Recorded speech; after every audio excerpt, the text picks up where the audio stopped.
আজকে আমাকে কোরআন শিখতেই হবে। যাই তাড়াতাড়ি বসে পড়াটা শুরু করি। বিসমিল্লাহ আল্লাহ। আরে এতগুলো টাকা! আজকে কি পড়বো না পড়বো না? আবির, আবির, আরে কেমন আছে ডাকছে, যাই তো গিয়ে দেখি কি হয়েছে। খেলা করতে যাবি না? দাঁড়া আসছে। আরে আলামিন এত টাকা কোথায় পাচ্ছে?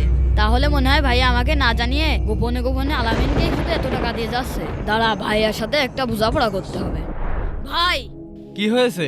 ভাই প্রতিদিন তুমি আলামিনকে টাকা দাও, আলামিন সেই টাকা কোনে, আর আমাকে তুমি একটা টাকাও দাও না। আসলে তুমি আমাকে ভালোই বাসো না। ছোট ভাই, তোমার মনে হয় কোথাও ভুল হচ্ছে, তুমি আমার সাথে চলো। আচ্ছা ঠিক আছে চলো। এই দেখো তোমার বইয়ের নিচে কতগুলো টাকা।